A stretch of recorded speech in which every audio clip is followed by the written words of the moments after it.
So what if I told you 2 all beef patties, special sauce, lettuce, cheese, pickles, onions on a sesame seed bun? What would you think about that? Yeah, it'd be Big Mac, right?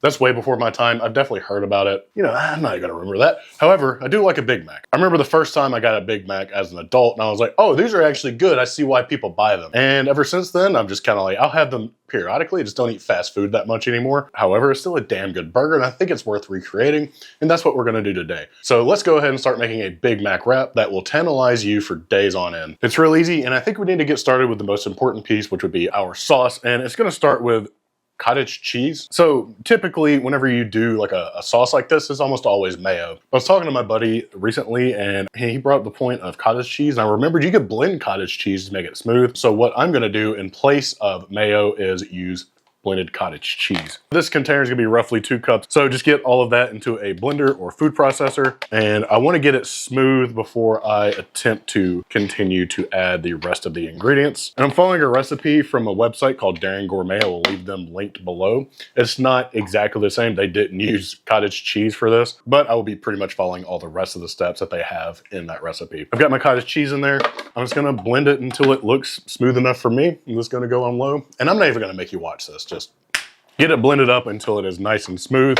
And it did a really good job. It only took, I don't know, 30 seconds. Let's go ahead and get about a half cup of this into a bowl. Then we can actually just go ahead and start adding all our spices and other things like that, which is gonna start with a 1/4 teaspoon of salt, 1/4 teaspoon of onion powder, 1/4 teaspoon of garlic powder, 1/2 teaspoon of paprika, a couple teaspoons of preferably yellow mustard, but I forgot to get it, so I'm just gonna use Dijon. About 1 teaspoon of white vinegar, 2 tablespoons of some natural ketchup or no sugar ketchup. If you don't want to use ketchup, don't use ketchup. So 2 tablespoons of this, 1, 2. And finally, a couple tablespoons of dill relish. And if you don't want to use relish, I usually opt for chopped pickles just because it tastes a little bit better. Go ahead and give that a mix. You may have noticed that I did not add any sugar because, you know, I didn't want sugar. I've already got some in the ketchup. I'm not trying to make this a super sweet sauce. Just trying to make it taste good. And it's gonna be high protein for all those bros out there that need the protein. So let's go ahead and let this kind of chill out. Let the flavors get to know each other. Then we can move on to one of the weirder and more crucial steps of this recipe, which is getting the onions rehydrated. Now, I've not done any research whatsoever as to if this is how they actually do it. I'm basing this off of mass assumptions and past experience of eating McDonald's burgers before. I'm pretty sure what they do is they get dehydrated chopped onions, add it to a bowl, and then they take some water, they pour it over it, and they let it sit for a little bit.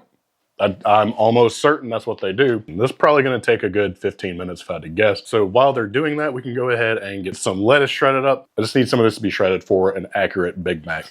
I'm gonna cut off a little bit right there. And I'm just going to finely shred it, nothing crazy. Cut that in half. And now I have, that's at least enough for 1 burger. So with this crucial step out of the way, let's move on to making our patties. And with what little research I did, I see that McDonald's does 1/10 of a pound patties, which is crazy. 1/10 of a pound is 45 grams. That's 45 grams. This is nothing. That's like 1.5 ounces. However, I think what they meant is it's 1/10 of a pound cooked. So I'm gonna assume that they're using 80-20. I'm just gonna increase this to 60 grams, just so I feel a little bit better about not being cheated out at McDonald's. We'll see though. So I'm just gonna go ahead and make a few. All right, I've got my meat weighed out. If you want accurate to what I'm doing, these were 60-gram balls or roughly 2-ounce burgers. So I'm just gonna get these pattied up real quick. All right, I've got my tiny little burger patties ready to go. I mean, I'm still having a hard time believing this is the size they're even supposed to be. I don't know, we'll figure it out. Let's just go ahead and get these things cooked, which I'm just, you know, I'm gonna throw them straight in. I'm gonna use some of my new SPG seasoning from my company. It's not out yet, but I do wanna tease it a little bit. McDonald's, I think, just uses salt and pepper blend. I got my pan over medium heat, and as soon as it's kind of hot and ready to go, I'm gonna start throwing burgers on there. I may rotate slightly just so I'm not cooling the pan down too fast. Or just cook them a couple at a time, whatever. And once your burger patties are done, we can move them to the side and we can actually start assembling these things. And I'm gonna be using these Egg Life wrappers. I've never used these before. I don't know how this is gonna turn out. Hopefully I don't regret trying this, but we'll see. I've had people suggest these plenty of times in the past, and I don't even know if these are good. The ingredients aren't crazy bad. If you have a problem with like xanthan gum, I would understand if you wanna avoid these, but other than that, it really just seems to be egg whites. Let's go and make a couple of these. So all I'm gonna do is lay down some of our sauce, which is a lot thicker now for some reason. We'll lay down a patty, slice of cheese, patty, Some of our rehydrated onions. I probably should have squeezed these out first, but here we go. Here we are. A little bit of lettuce. And I'm gonna dab just a touch more sauce on top of that. We'll try to fold it over. These are much smaller than I expected them to be. And this is kind of what we're left with. We're gonna make another one and I'll be right back so we can give it a taste. All right, let's go ahead and give this thing a taste, see how it is. We'll let you know. Oh, I forgot the pickles. I'm almost certain they put like 2 pickles on there for some reason.